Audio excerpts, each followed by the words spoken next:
اب کرنا کیا چاہیے، وطن عزیز کے اندر ہونا کیا چاہیے، استاد کا مقام و مرتبہ اتنا بلند ہو، وہ کیسے ممکن ہے؟ وہ ایسے ممکن ہے کہ مجھے خود کو آئیڈیل بنانا پڑے گا، مجھے اپنا آئیڈیل نبی اکرم صلی اللہ علیہ وسلم کو بنانا پڑے گا۔ اور وہ کیسے ممکن ہوگا؟ وہ ہمیں اپنے اداروں کے اندر، اپنی یونیورسٹیز کالجز کے اندر، اپنے تمام معاملات کے اندر کچھ چیزیں کرنی ہیں کہ ایک بچہ جب ہمارے پاس آتا ہے وہ 3 سال 3.5 سال کی عمر میں آتا ہے، اور ہم سے جب جاتا ہے تو اس بچے کی عمر 14 سال 15 سال 16 سال ہو چکی ہوتی ہے۔ میرے عزیز دوستو، یہ جو ٹائم سپیم ہے، جو ٹائم ڈیوریشن ہے، اس میں بچے کو کیا سکھایا جائے،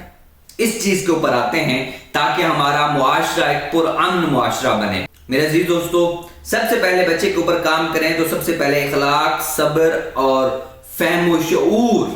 کا ادراک ہونا چاہیے۔ بچے کے اندر خود سے کچھ سوچنے کی صلاحیت موجود ہونی چاہیے۔ اس کے بعد اسلام کا سیاسی نظام بچے کو پڑھایا جائے، اسلام کے سیاسی نظام کے ساتھ ساتھ دوسرے بھی نظاموں کو ٹچ کیا جائے، ان کا تقابلی جائزہ لیا جائے، ان کا پورا ایک پروجیکٹ بیس اس کی لرننگ ہونی چاہیے۔ اور اس کے ساتھ ساتھ جو طرز حکمرانی ہے، طرز حکمرانی کے جو بیسک بنیادی اور ضروری لوازم ہیں، ان کی سٹڈیز ضروری ہونی چاہیے، ان کی سٹڈی لازمی طور کے اوپر ہونی چاہیے، تاکہ جو رول آف لا ہے اس کو بچے پڑھ سکیں، جو سیاست ہے سیاست کے اندر بچے انٹرسٹ لے سکیں، سیاست کو ایک عبادت سمجھ سکیں۔ لیکن آج کل آپ دیکھیں، استادوں نے بڑے بڑے انجینئر بنائے، بڑے بڑے ڈاکٹرز بنائے، بڑے بڑے پائلٹس بنائے، بڑے بڑے سائنسدان بنائے، لیکن عملی سیاست کے اندر جو استاد ہے اس کا کردار زیرو ہے۔ استاد کو اچھے سیاستدان بنانے چاہیے، استاد کو عملی سیاست کے اندر اصلاحات لے کے آنی چاہیے اور اس کی کوشش کرنی چاہیے، اور اس طریقے سے سوسائٹی کو ڈیولپ کرنا چاہیے، جو کہ ہم دیکھ رہے ہیں کہ یہ کمی رہ گئی ہے۔ تیسری چیز، تعلیم و تحقیق اور ٹیکنالوجی کے میدان میں جدت آنی چاہیے۔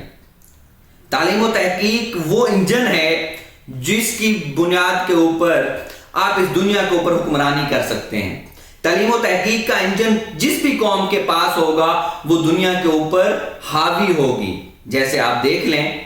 مختلف ممالک ایسے ہیں جن کے پاس تعلیم و تحقیق ہے اور وہ دنیا کے اوپر راج کر رہے ہیں، جس کے پاس تعلیم و تحقیق اور ٹیکنالوجی کی جدت نہیں ہے، اس کا اس دنیا کے اندر کوئی نام و نشانی نہیں ہے۔ آپ دیکھ لیں، آپ سرچ کر لیں، آپ کے پاس گوگل ہے کہ جس بھی ملک کے اندر یہ چیزیں ہوں گی وہ سب سے اوپر ہوگا، اور جس ملک کے اندر یہ چیزیں نہیں ہوں گی وہ سب سے نیچے ہوگا۔ اسلامی معیشت کے ساتھ ساتھ اس کے جو باقی نظام ہیں معیشت کے، ان کی سٹڈی کرنی چاہیے۔ اپنے بچوں کو یہ کام میں سمجھتا ہوں 1 کلاس سے لے کر 7 کلاس تک یہ بچوں کے کرنے کے کام ہیں۔ یہ جو 5 چیزیں ہیں، بچوں کے اندر اخلاق ہو، صبر ہو اور فہم و شعور ہو، جس کو کریٹیکل تھنکنگ کہا جاتا ہے۔ دوسری چیز، اسلامی نظام کیا ہے، اسلام ہم سے کیا مطالبہ کرتا ہے، اور اسلامی طرز حکومت کیا ہے، اور اس کے بعد باقی جو نظام حکومت ہیں وہ کیا ہے، ان کا تقابلی جائزہ ہونا چاہیے۔ اس کے بعد تعلیم و تحقیق اور ٹیکنالوجی،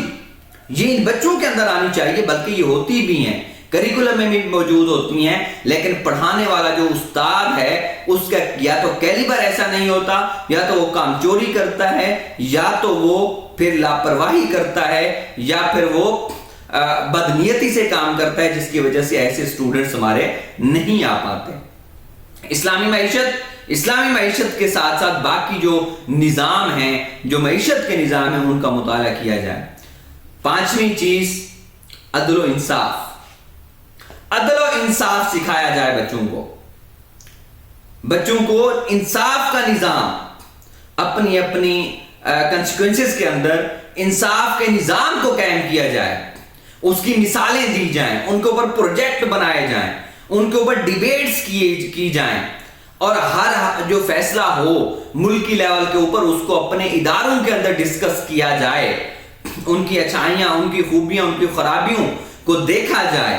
تو یہ جو 5 چیزیں ہیں، اگر ہم ان 5 چیزوں کو کر لیں گے تو میرے عزیز دوستو یقین جانیے 15 سال کے بعد، 20 سال کے بعد ہمارے ملک کے اندر، ہمارے معاشرے کے اندر ایک ایسا معاشرہ بن چکا ہوگا کہ جس میں تعلیم و تحقیق ہوگی، جس میں انصاف ہوگا، جن کے اخلاق اچھے ہوں گے، جو صبر کرنے والے ہوں گے، جو فہم و فراست سے کام لینے والے ہوں گے، جس کی جو معیشت ہے وہ مضبوط ہو چکی ہوگی، اور جن کے اندر جو عدل و انصاف ہے اس کا بول بالا ہوگا، پھر پرامن پاکستان بنے گا، پرامن معاشرہ بنے گا، اور پھر ہم یوم استاد، یوم اساتذہ مناتے وقت فخر محسوس کریں گے کہ ہمیں فلاں استاد نے بنایا تھا،